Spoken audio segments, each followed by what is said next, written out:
Greetings and salutations to all the denizens of podcast land out there.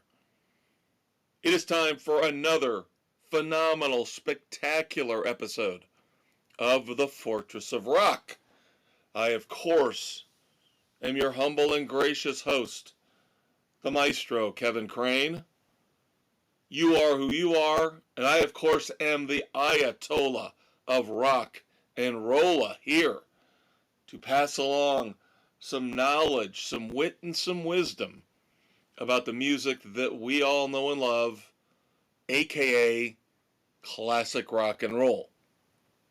So let's get into it, shall we, here on January the 10th, 2025. This is episode 178 of The Fortress. We start off, as always, with news of the world, our tribute to the late, great Freddie Mercury and his band Queen. Not a lot going on in news of the world, still in that down period. Winter tends to tamp down the enthusiasm of music because there's not a lot of new releases and there's not a lot of gangbuster stadium tours, obviously. But we will always find something for you. We will always make do. This is kind of a sad, bizarre, weird story. The childhood home in Sydney, Australia, of Malcolm and Angus Young, of course, AC/DC, the core, the founding members of AC/DC. Their childhood home was demolished in December of 2024. I don't know if I want to say accidentally, but it does sound like the developer was not given any kind of information from the previous owner in terms of what that house represented.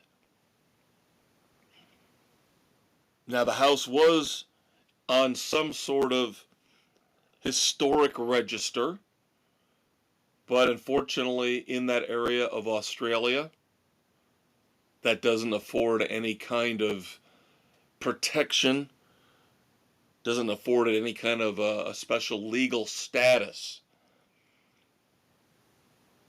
So again, they plowed the house down, everybody went up in arms, crazy, nutsy cuckoo about it, rightfully so. And then the developer finds out what he has done, as they're supposed to put together this apartment complex, housing complex, whatever it was supposed to be. And he says, I will make good now that I know what has happened. I will preserve parts of the house. I will use them to build a bar, some kind of a gathering place to pay tribute to the Young brothers, to AC/DC. But wow, talk about a massive miscommunication. Jethro Tull, kind of doing this as a public service because really I'm not a big Jethro Tull guy. There are a couple songs I like. I like Aqualung, Bungle in the Jungle. There are a few good Jethro Tull songs, but overall, not my cup of tea. But they are still, Ian Anderson and his band of merry misfits, they are still putting out new music and doing it very, dare I say, prolifically.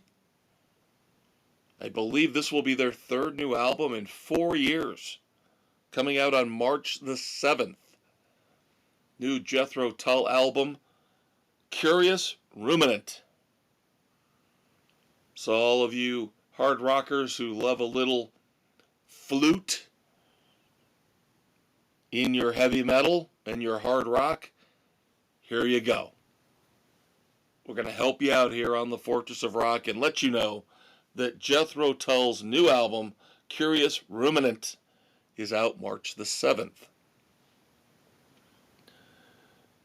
More new music may be possibly on the way, but because of what we reported a few months back, it's not Jane's Addiction, but maybe an offshoot of Jane's Addiction.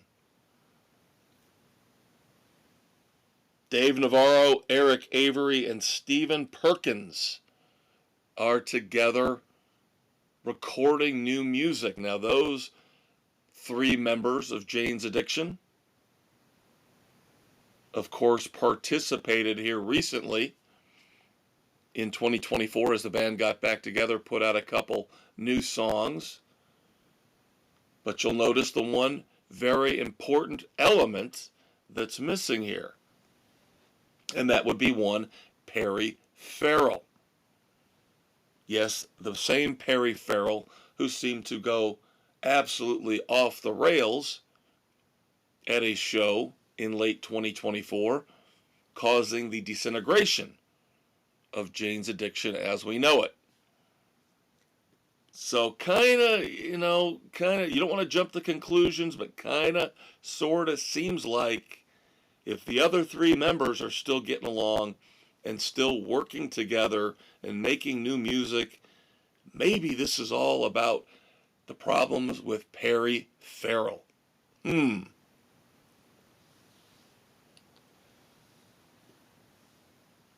Now, for those of you Bob Dylan fans out there, I hope you've gone out for your benefit, not mine, because I'll watch A Complete Unknown on streaming probably when it comes out. I imagine it'll be on Hulu, maybe February or March. But of course, A Complete Unknown out in theaters right now, starring Timothée Chalamet as Bob Dylan. Shut out at the Golden Globes in terms of wins. But have no fear. There's still the SAG Awards and, of course, the Academy Awards coming up soon. But for right now, A Complete Unknown doing very well at the box office, but so far shut out from the big awards. We do have a moment of silence. Always, I like to say, unfortunately. Peter Yarrow.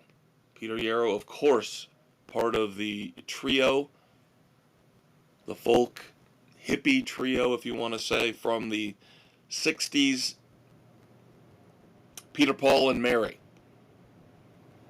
So thoughts and prayers go out to the fans of Peter, Paul, and Mary, the fans of Peter Yarrow, his friends, his former bandmates. It doesn't matter how big, how small the name is. We always want to acknowledge the fact here on the Fortress of Rock when we lose somebody from the rock and roll community. And then a little bit of tour news. Nothing big. Again, I'm very surprised. Still very shocked at the lack of big tour announcements for 2025. Yes, we've got AC/DC. A couple other tours. Of course, the Brotherhood of Rock tour with Styx and Kevin Cronin. But really, nothing. Where are the Foo Fighters? Sammy Hagar, I'm sure, will eventually announce The Best of All Worlds Part 2. He's been yapping about that for a couple months. But I'm really just completely taken aback at how we're not getting a lot of big-time tour announcements. And we're halfway through January. And I'm telling you, we'll get into this more in a future episode when it comes up, when something happens that will lead me into discussing this. But I'm telling you, Ticketmaster and Live Nation have become the snake that's eating its own tail.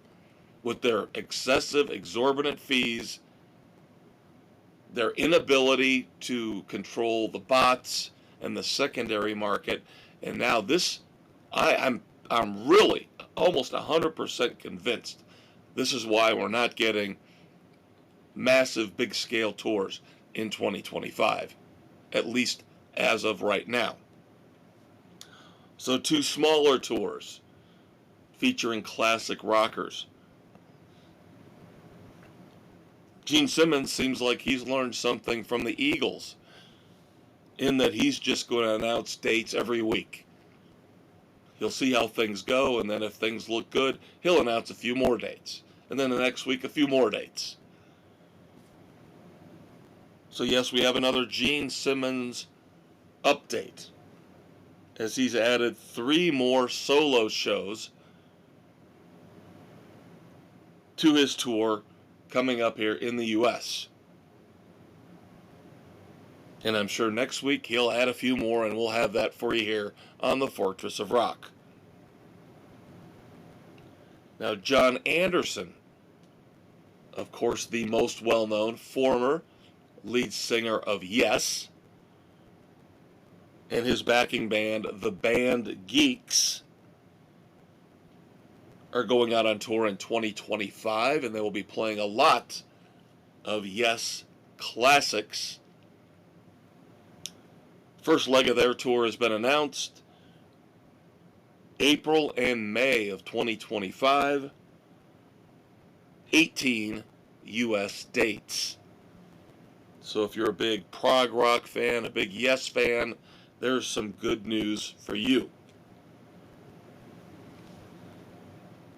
But that's going to do it for News of the World. That's pretty much all I have got for you kids this week. Things will start to pick up when the weather gets better.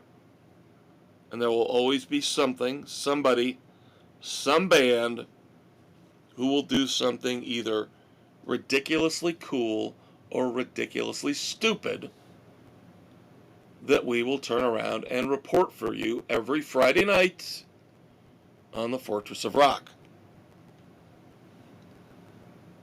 But this will lead us into Breakdown, and a documentary that I have been waiting a long, long time to partake of. Now, it's been out for a few months. It's on Paramount Plus. I believe it's been out since September of 2024, based on the 2021 book. And I'm going to butcher these names, so I apologize ahead of time. Co-authored by Tom Biojor and Richard Bienstock. I think I got Richard's name right. Biojor, very hard name to pronounce.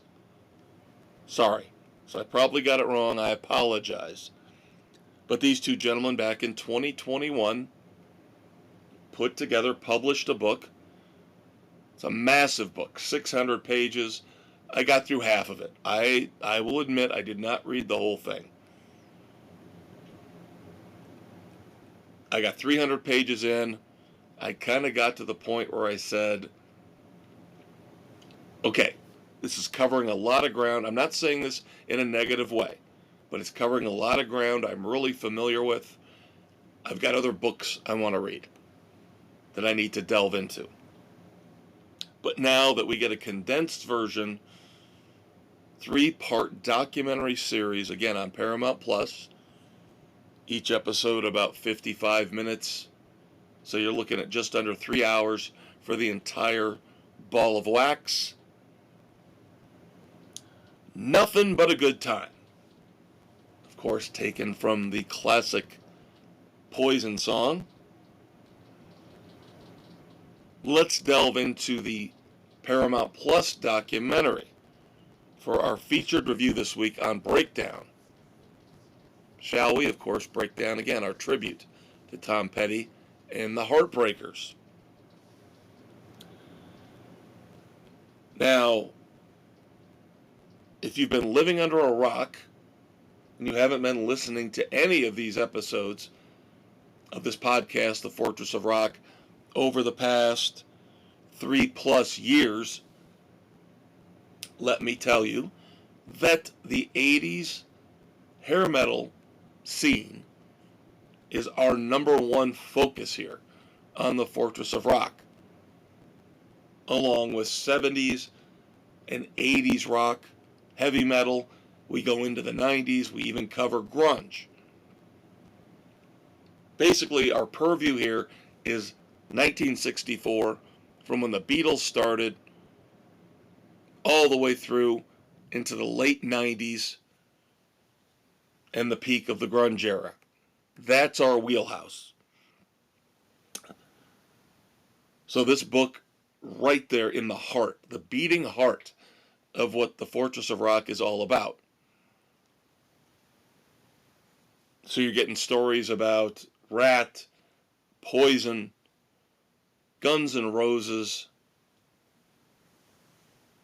It's a little heavy, at least the documentary. I'm not going to judge the book, even the part I read.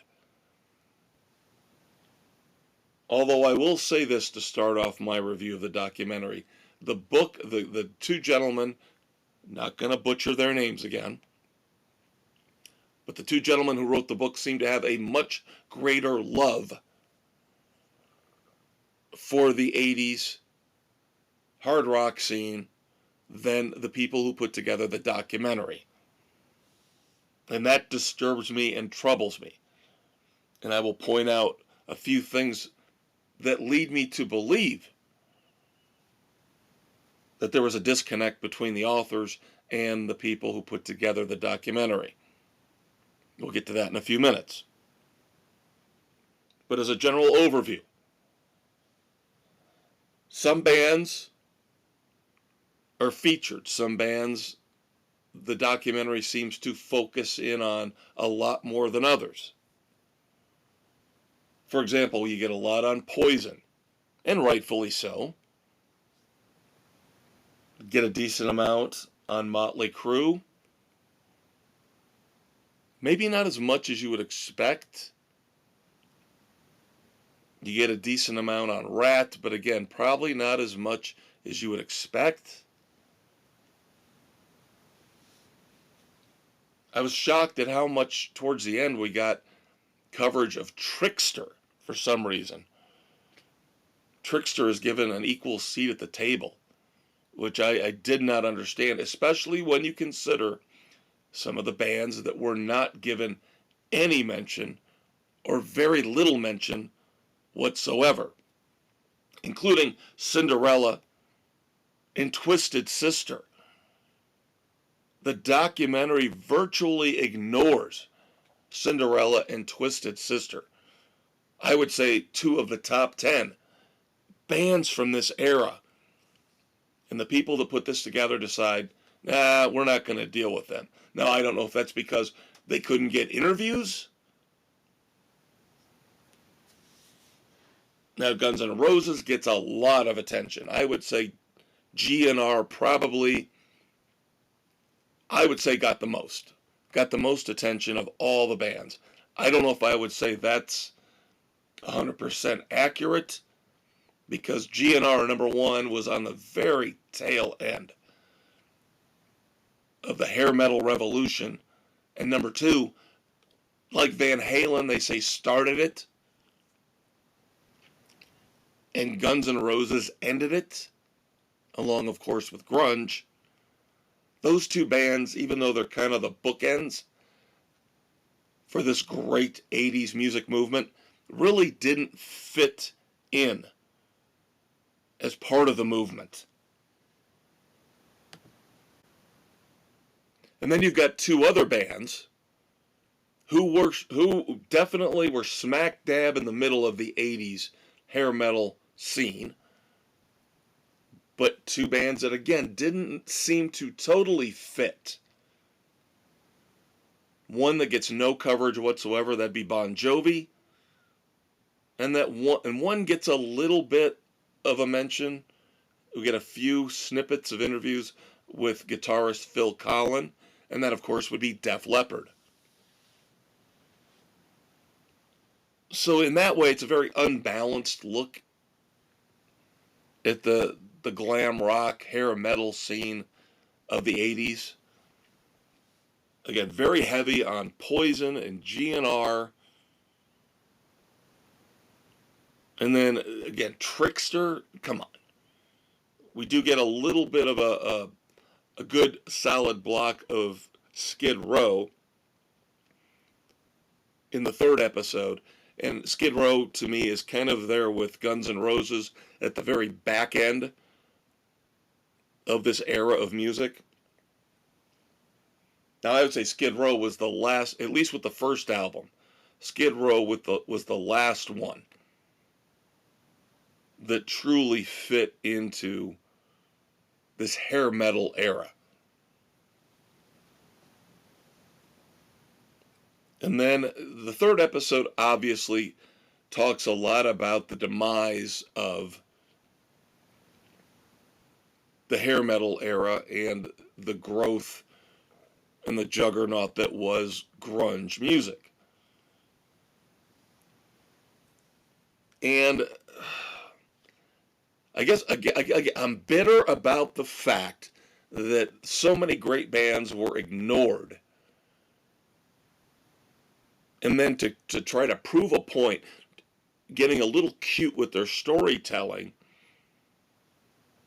the directors, the producers of this, decide to focus on a band in the third episode called Tuff, Tuff. Now, I'm going to get a little upset here over the next 5 minutes or so.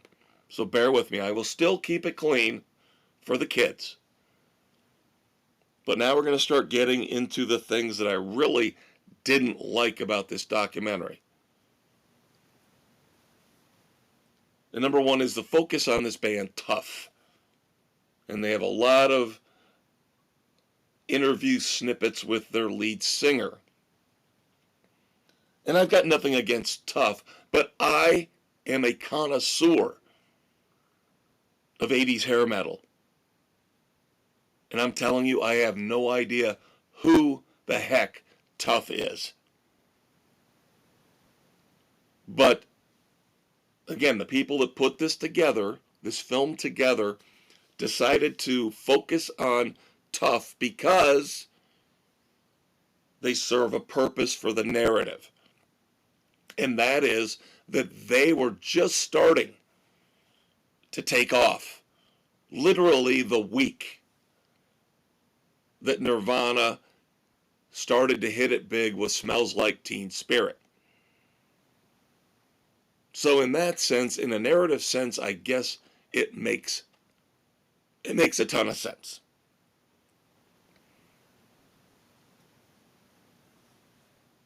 But we already knew that grunge kind of, sort of, killed off 80s hard rock. I don't know if we needed this big, long, 10, 15-minute spiel about this poor band Tuff, this copycat band Tuff, that was going to be the next great glam rock hair metal band. And they just happen to be the absolute first direct victim of grunge. It just doesn't ring true with me.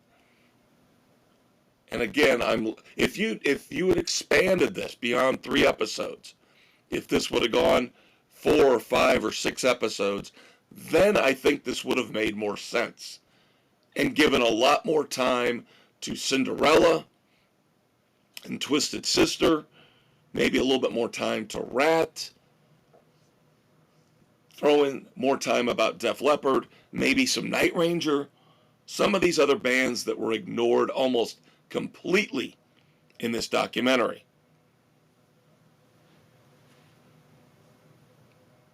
Then we've got all these experts, or the people that were working behind the scenes while all this was going on. You know, what we really want is we want to hear from the bands and the people in the band. So we get Stephen Pearcy of Rat, along with Warren D. Martini. We get to hear from Steven Adler, former drummer of Guns N' Roses, which was very interesting to hear his point of view as he was basically fired from the band for drug abuse.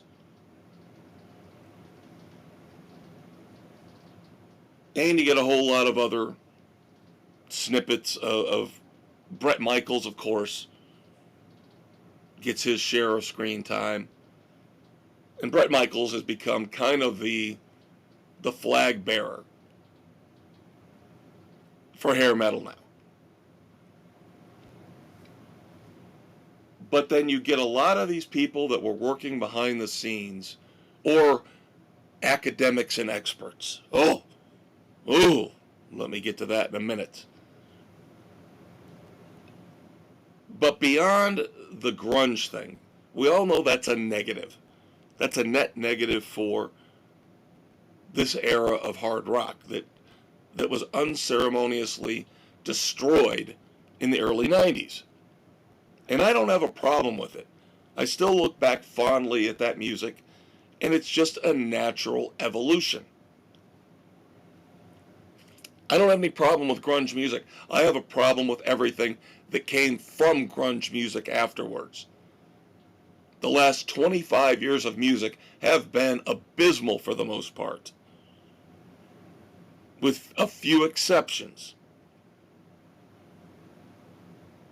I love Alter Bridge, I love Nickelback, Godsmack, but for me, the rest of it is trash.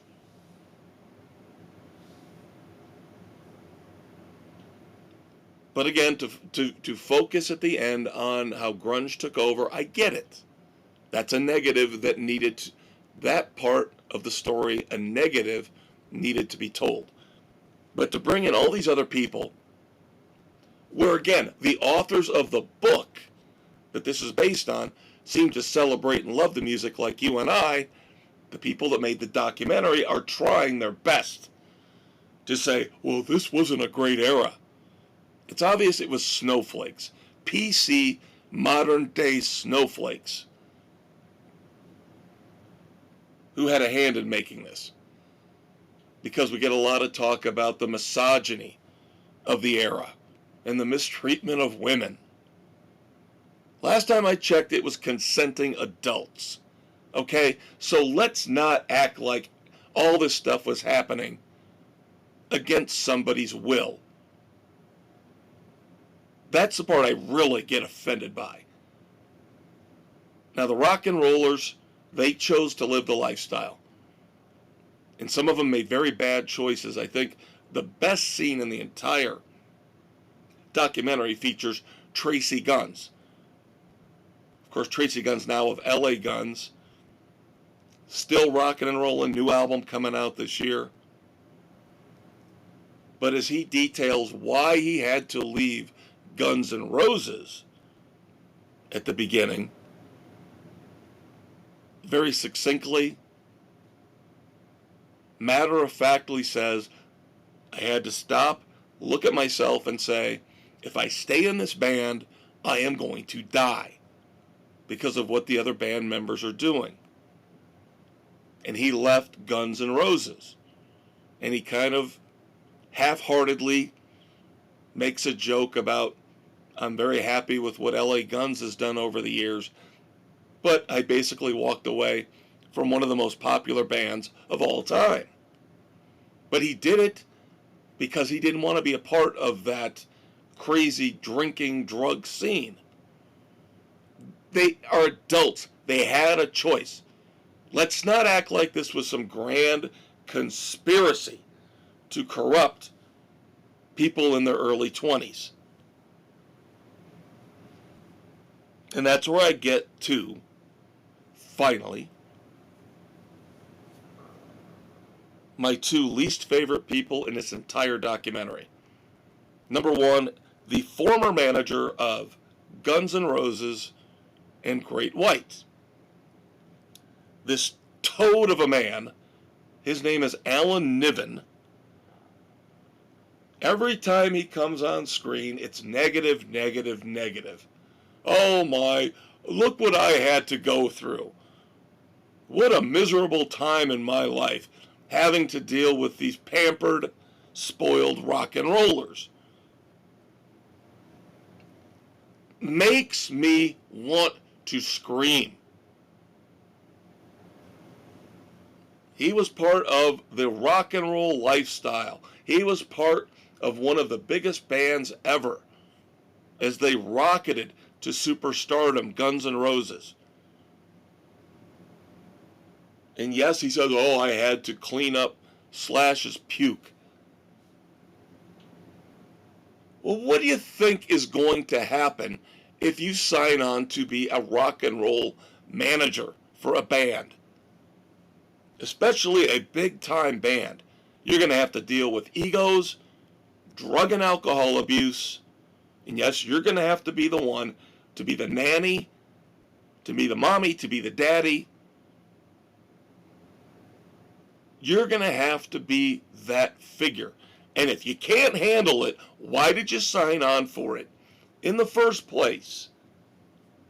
I have no sympathy for this wine, and he looks like a big fat toad, is the thing. He looks like a big fat, ugly, bitter toad. And all he does is bash it all. Bash it all. I wonder if he got any leftovers, by the way, from the bands that he managed. Because it's so awful, so terrible. Yeah, I'm sure it was just the worst time ever. And that leads me to, before we get to my other despicable person featured in this documentary, the fact that the opening credits for the 3 episodes, okay, every episode, the opening credits roll showing scenes of the Sunset Strip and some of the bands performing. And then you get to the very end where in neon, you get like a big neon sign. You get the title, Nothin' But a Good Time. But again, considering there's something devious going on behind the scenes, the lights flicker and shut off conveniently to change Nothing But a Good Time as the credits fade out into the show. They say, not a good time. So you tell me, based on what I've just told you over the last couple minutes, doesn't it seem like there's something insidious going on here where they're trying to tear down the greatest era of music ever? The current PC snowflakes of Hollywood and the music industry just want to bash and bash and bash everything about 80s hard rock and heavy metal. Too bad they're not working on this when it comes to rap music.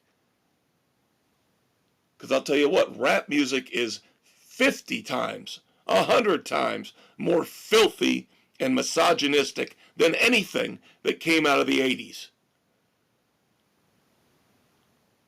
And that leads me to Dr., another name I will butcher, Dr. Lyanna Dawes.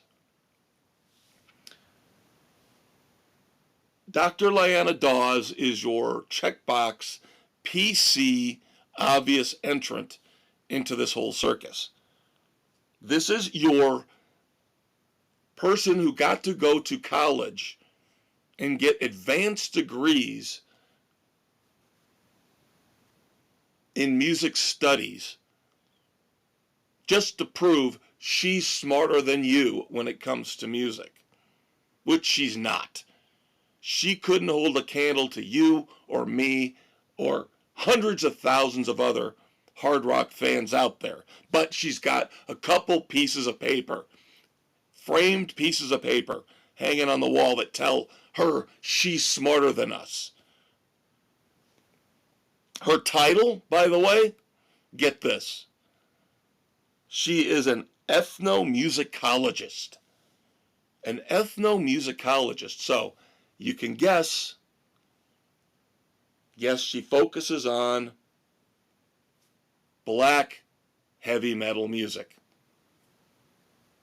And especially women in black heavy metal music. So you're not getting Living Colour, one of the greatest bands of all time. No, she is not only supposedly a scholar on heavy metal, but black female heavy metal. And so, of course, she has to make an appearance. Thankfully, it's brief in the third episode, where she's got to come right out and rip into Warrant and rip into the misogyny of Cherry Pie. How disgusting. How terrible. Number one, you need to go away, Dr. Dawes. You are a front to me and every person who loved this music.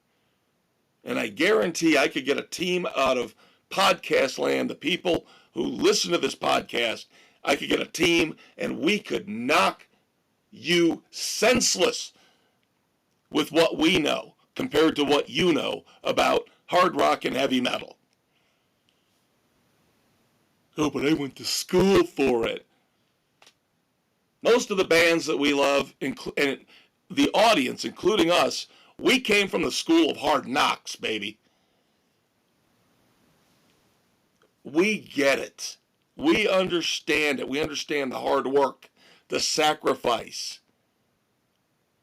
toiling away Monday through Friday so you can let loose on the weekends and party. And yes, drink and maybe get lucky.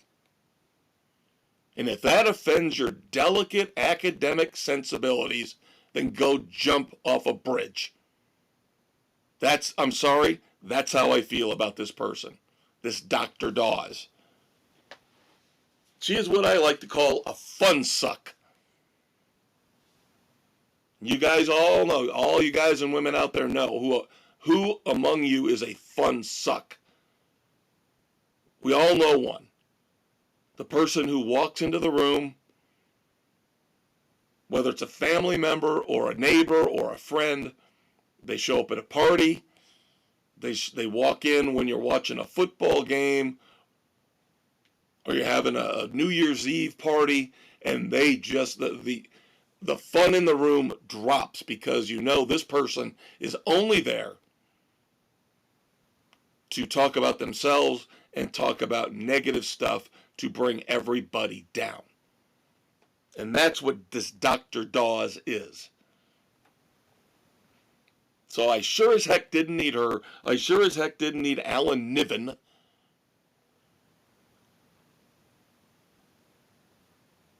And then the other thing I didn't like about this is when they get to a point where they want to tell some of these critical, goofy, sometimes tawdry stories of what happened with these bands in the 80s, is they have these little animated vignettes. And they're just stupid. They're just stupid. Just keep going with the interviews with the real life people. We don't need little animation moments to, again, cheapen the era of music that most of us think is the greatest era of music ever. Late 70s through the early 90s. Now, all that being said, I will say this. I will say, for all of the other stuff, I have focused on the negative. I will admit it. I have focused on the negative. For all the other stuff that's in here, it's worth the 3-hour investment. If, again, you're like me, and why are you listening to the podcast? If you're not, if you're like me and you love 80s hard rock, This documentary, Nothing But a Good Time, does a pretty good job outside of the aforementioned negativity and stupidity and insidious nature of what they're trying to do to tear down that era. I would say about 80% of it is good. It'll make you feel awesome with the memories and the reminiscing about that time in your life and in my life. So I will give Nothing But a Good Time a recommendation. But I am also forewarning you, watch out for the minefields. Watch out for the traps.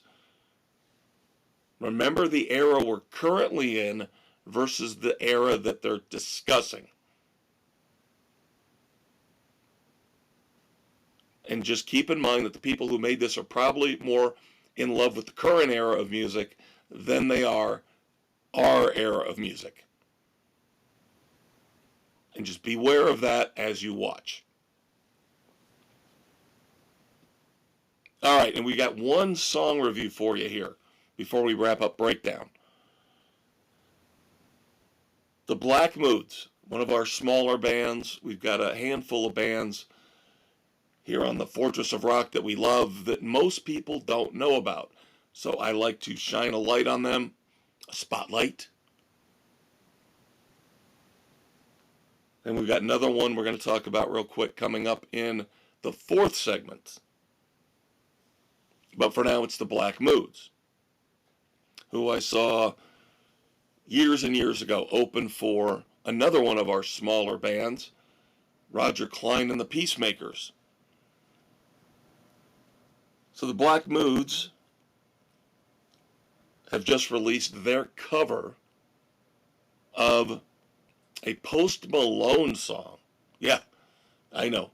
Who would have thought I'd be mentioning Post Malone here on the Fortress of Rock? But the Black Moods have released on YouTube. I don't know if it's on streaming yet. I have only listened to it on YouTube, but it is a cover of Post Malone's Circles. I am tempted, I won't do it, but I am tempted to listen to Post Malone's version. Now, what I like about this, the Black Moods version, is that it sounds more like, in spirit, what they used to do. The last year or so, they have changed their sound, which is infuriating to me. The last handful of songs they've released, they have changed. They used to be a straight-on, very creative, very catchy rock band. And now they're getting into more modern sounds, changing the dynamics of their music, and it's not working. It's just not working. Circles is acoustic, strips things down. Maybe this is what the Black Moods needed. Get back to basics with this cover. I liked it. I did. Like I said, I'm tempted to listen to Post Malone's version, but there are some lines I just can't cross. Sorry. My bad, but I can't. But I recommend you check out the Black Moods. If you've listened to Post Malone's version, you can compare and contrast. And you can let me know. Drop a comment on the Spotify page or on the Facebook page. And we'll talk more about the Facebook page here in just a minute. So, I would say tepid recommendations for both Circles by the Black Moods and the Paramount Plus documentary about 80s hair metal, Nothing But a Good Time. So that means it's time for me to start strolling down the hallway. Leave the studio and head out to the garage here at the Fortress of Rock.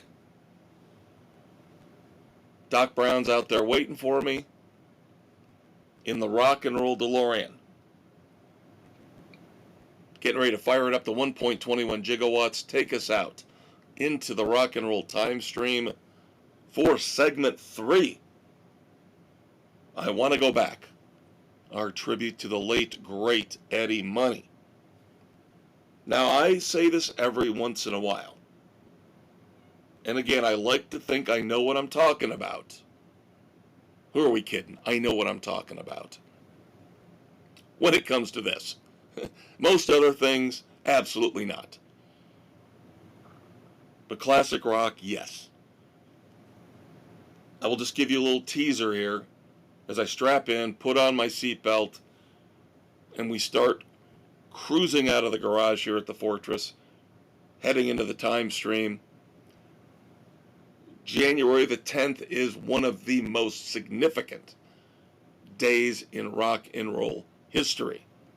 Between the birthdays, the anniversaries, and the moments in rock history. I'm not saying it's number one all time, but it is up there.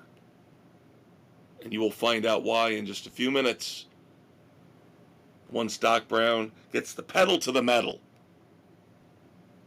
But until that happens, this is the time where I have to take care of business. Let's start with my main help, my sources for each episode of the Fortress of Rock. Can't do it alone. As great as my rock and roll brain is, I do need some assistance. And I get that assistance from 3 main sources. UltimateClassicRock.com, ThisDayInMusic.com, and the Van Halen News Desk. That, of course, especially holds when we have Van Halen news. Now, that applies really to segment 1, News of the World, segment 3, Here I Want to Go Back.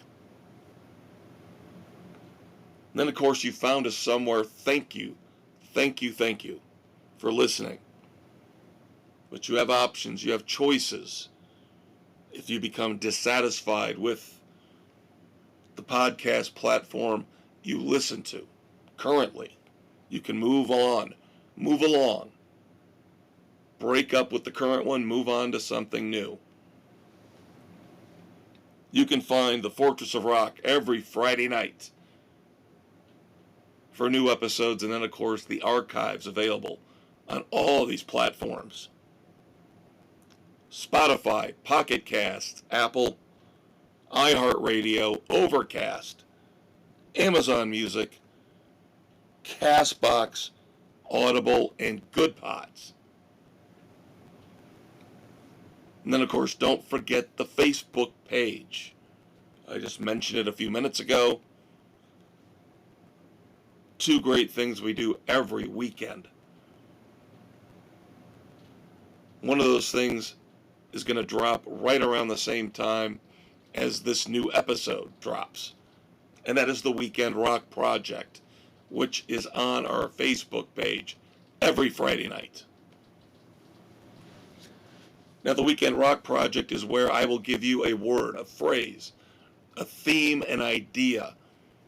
You have to come back with your favorite, best rock songs that fit the bill. This weekend, we are looking for your favorite songs involving a portrait, a photograph, a picture, an image. You get the drift. And there's a lot of obvious ones that come right to mind. And I'm leaving them all out there for you. I took a more obscure track. I took Portrait, He Knew, by Kansas for me as I start things off every weekend with my own pick. and then I leave it all to you.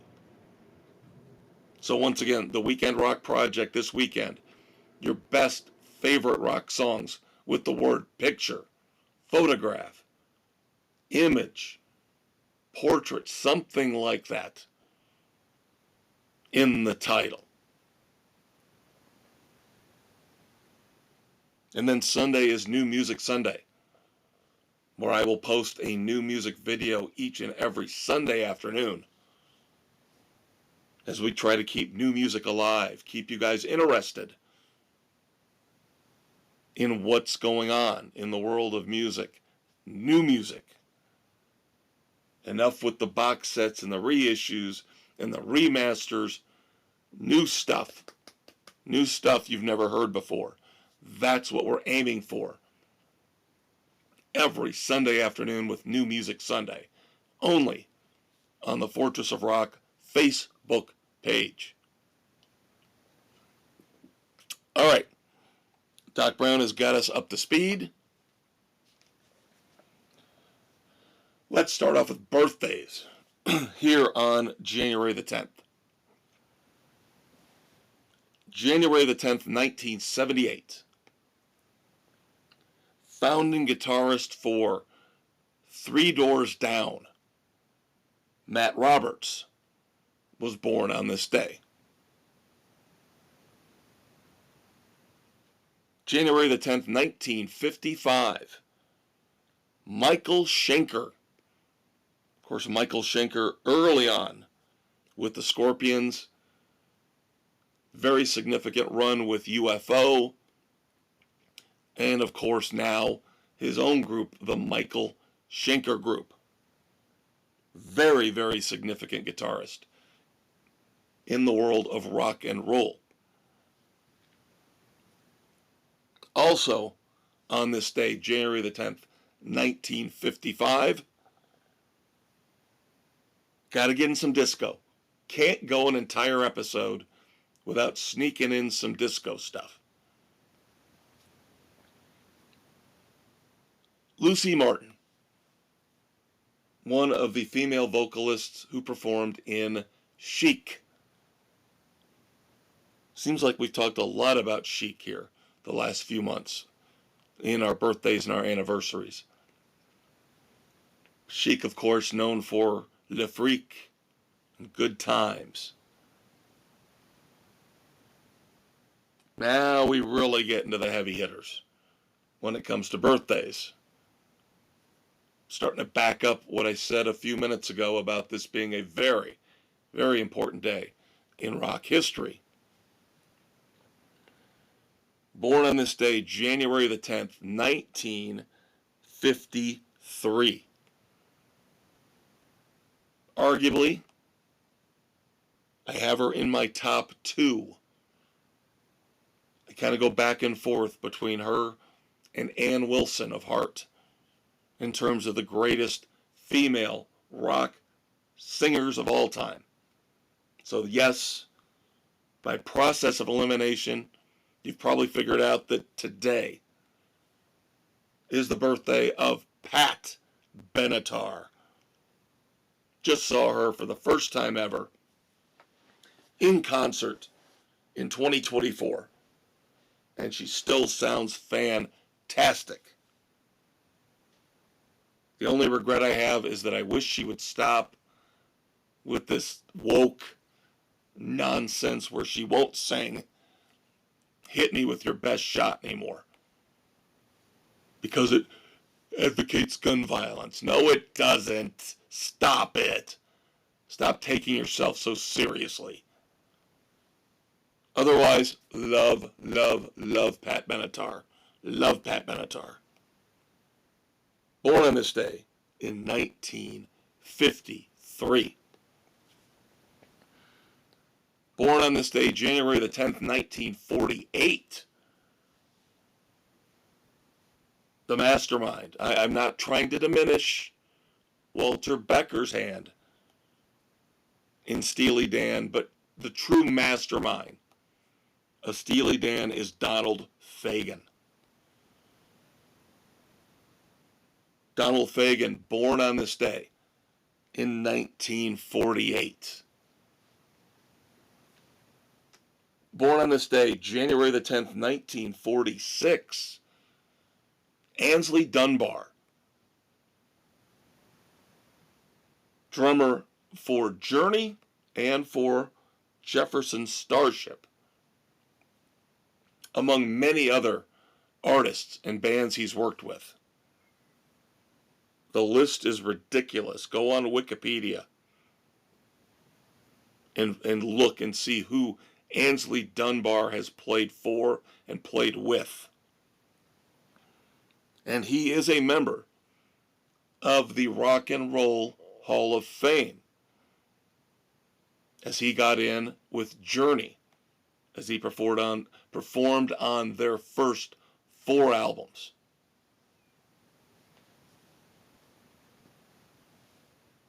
Born on this day, January the 10th, 1945, Rod Stewart. Need I say more? Again, you're starting to see where I'm going here.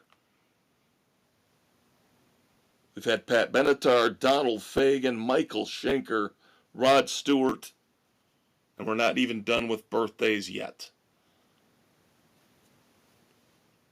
Born on this day, January the 10th, 1943, Jim Croce. Of course, tragically killed in a plane crash, which seems to be a sad recurring motif, along with suicide in the history of rock and roll. But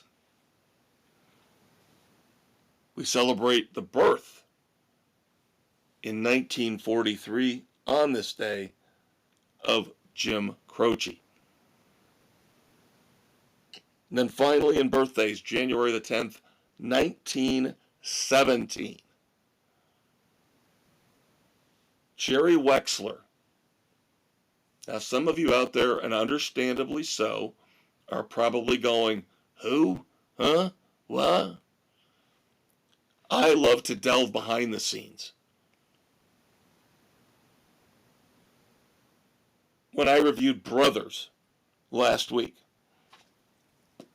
I believe I mentioned that some of the most interesting passages in the book were about Ted Templeman and Don Landy, the guys who worked with Van Halen behind the scenes. Well, Jerry Wexler is one of those kind of guys. Jerry Wexler was a co-owner at one time of Atlantic Records, and then he moved on to become a vice president of Warner Brothers Records. So we're talking a big shot here. We're talking a bigwig. He is given credit, get this, he is given credit with coining the phrase rhythm and blues, okay? Everybody acknowledges Jerry Wexler came up with the term rhythm and blues. He is also, by the way, in the Rock and Roll Hall of Fame, so that should tell you, again, pretty big deal. And he is responsible for some of the biggest signings. Maybe had a big part, maybe had a small part, but he is responsible for Led Zeppelin signing. He is responsible for the Allman Brothers Band signing. He's also, in some way, shape, or form, responsible for Dire Straits in their history. So, and Aretha Franklin, I think, is another one. He's a guy who touched and influenced a lot of the biggest performers and bands in history. Not just rock, but in music in general. So Jerry Wexler, born on this day, January the 10th, 1917, to wrap up our birthdays here and I want to go back. All right, so now we head to anniversaries here in the rock and roll time stream. And I will warn you, I'll be up front here, a lot of death, a lot of negativity to start things off, so bear with me. We're going to start off with January the 10th, 2023. Legendary guitarist Jeff Beck passed away on this day back in 2023. Of course, Jeff Beck known for the Yardbirds, for the Jeff Beck Project, for his solo work, but of course, widely acknowledged as one of the most influential guitar players of all time. Another great guitar player passed away on this day, this time 2018. Fast Eddie Clarke from Motorhead, and of course one of my personal favorite bands from the 1980s, Fastway. When I was doing research for this episode and I saw that on this day in 2018, Eddie Clarke had passed away, I actually went out and put an order in for Waiting for the Roar. That is it's not a well-received, well-thought-of Fastway album, but I'm a completist, and it's been very hard to get a hold of some of these Fastway albums. So when I saw it was a decent price, I jumped on it, and again, spurred on by seeing that this was the day back in 2018 when the great guitarist, Fast Eddie Clarke, passed away. And by the way, if you have not listened to Fastway, shame on you. The first album, killer, all-time classic. On this day, January the 10th, 2016, one of the all-time greats, rock and roll legend, David Bowie, died on this day. On this day, January the 10th, 2005, Spencer Dryden passed away.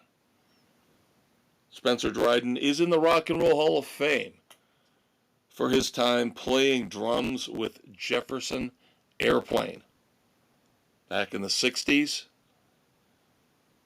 He was also a longtime member of New Riders of the Purple Sage. On this day, January the 10th, 1976, blues legend Howlin' Wolf passed away. All right.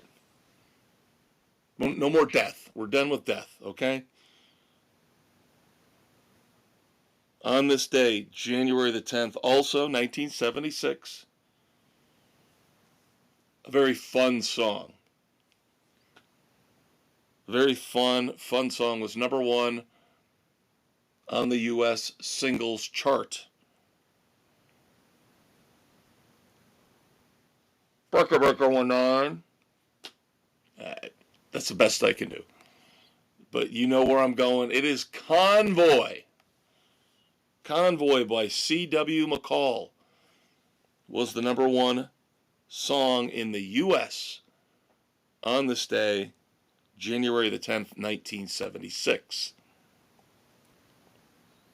Then finally, to wrap things up, and like I said, I don't know about you, but pretty significant day in rock and roll history.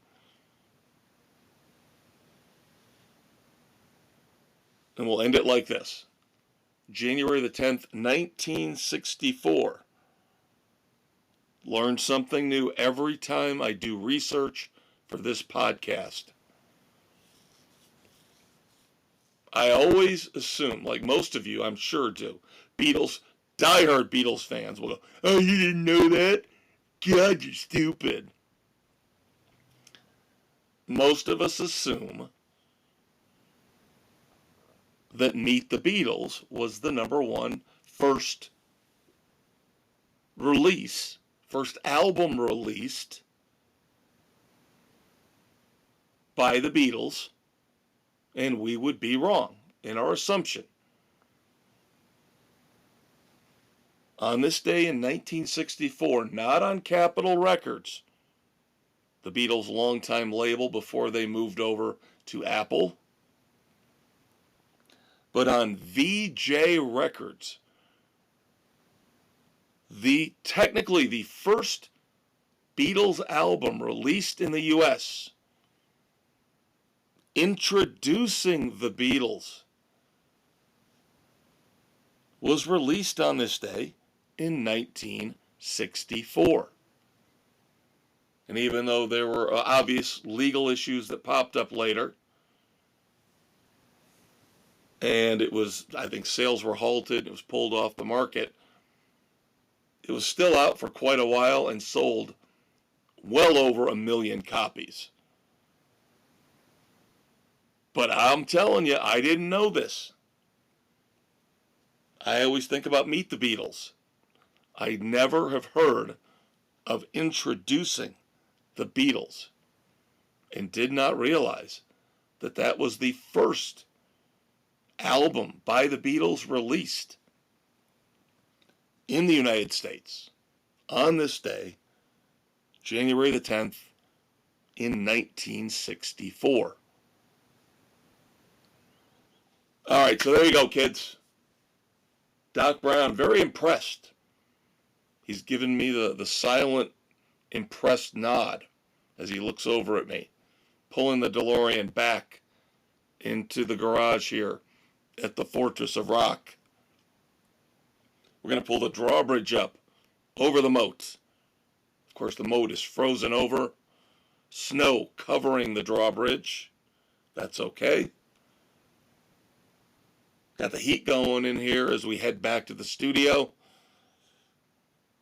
to finish up things with, of course, our fourth and final segment. That would be Wrap It Up, our tribute to the fabulous Thunderbirds. Wrap It Up, of course, is where we look back and we go, okay, earlier in the show, we discussed the present of rock and roll. In our first two segments, we just got done looking at the past.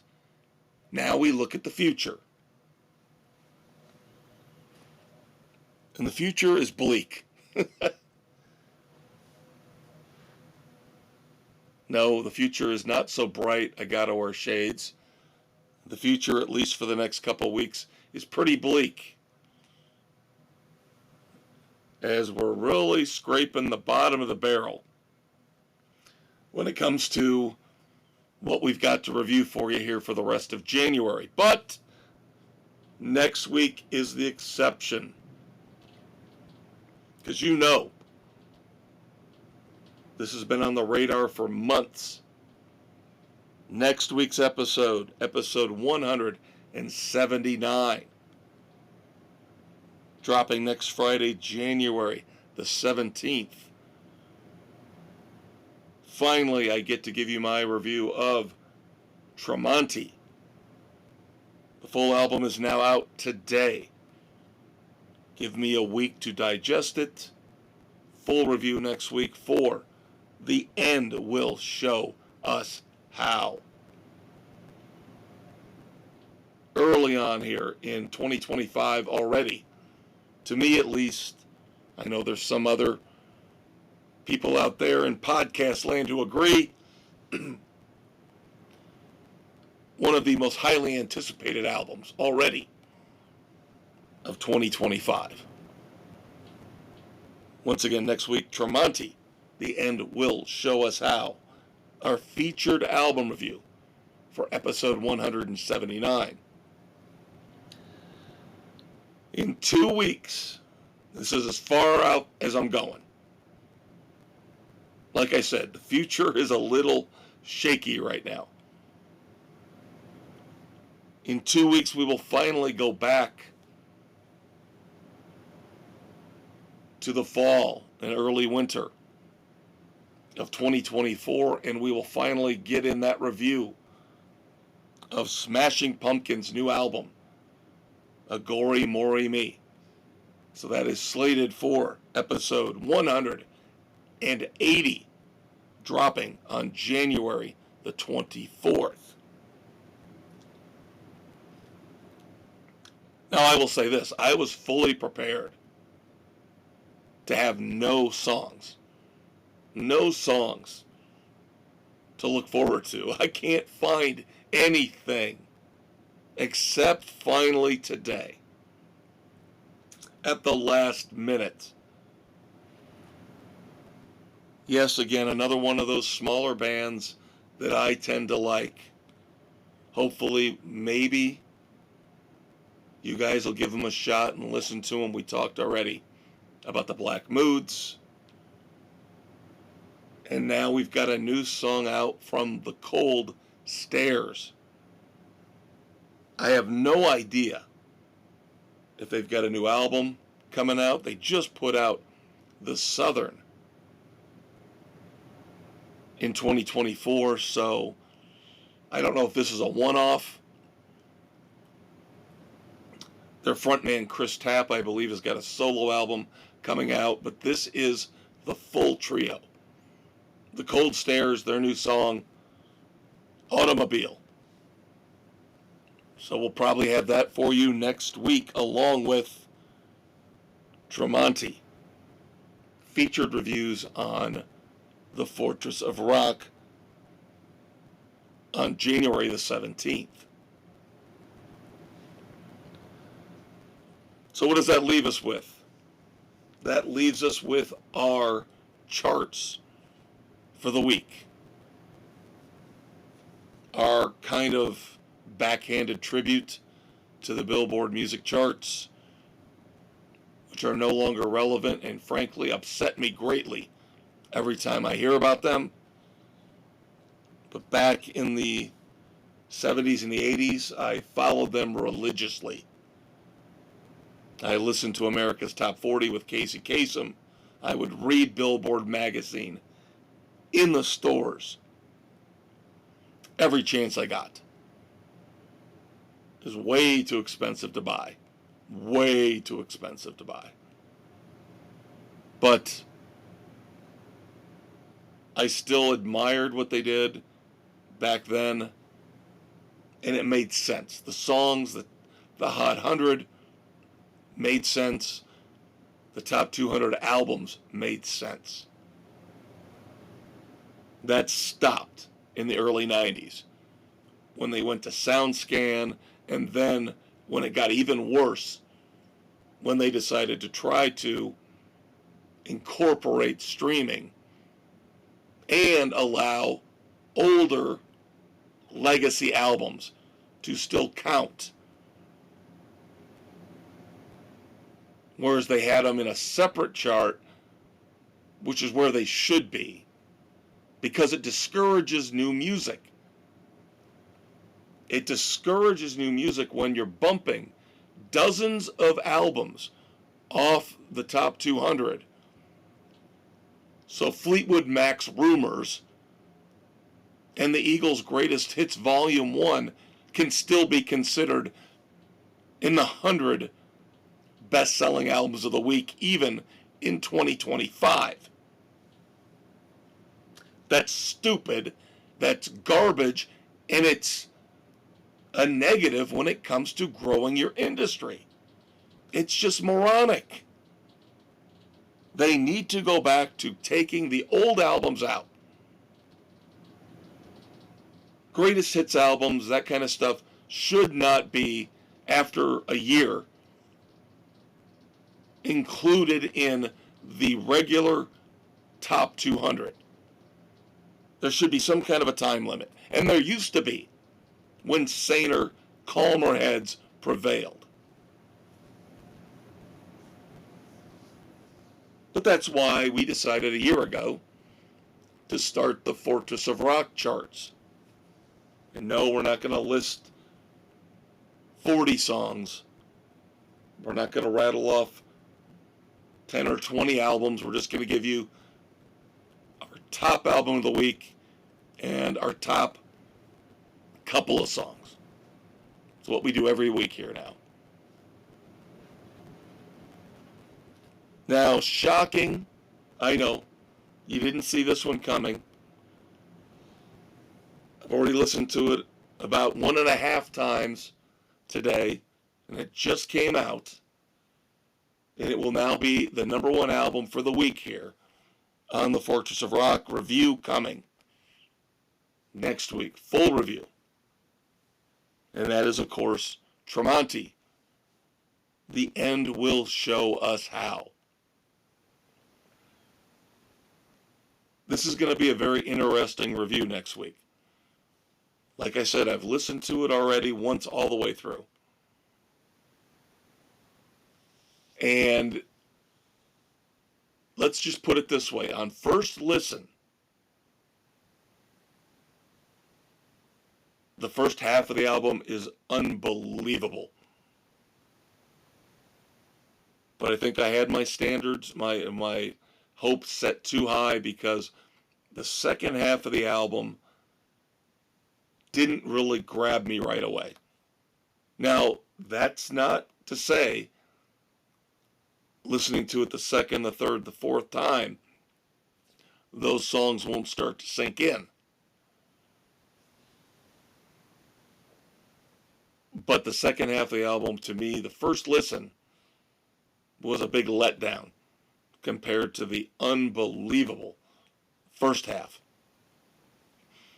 And unfortunately, that's a pattern that we've seen a lot of the time over the last few years with these new albums. Regardless of a big band, a big act, or smaller bands. Nobody seems to know how to put out a complete album anymore, with a few exceptions. You can go back a couple weeks, listen to my list of the top 5 albums of 2024. Those albums, for the most part, were very solid, complete, beginning to end success stories. But I've got 7 days to listen to this album a little bit more before I give you my full, complete breakdown. But for now, it is our number one album this week. And then, of course, our top songs will both be off that album.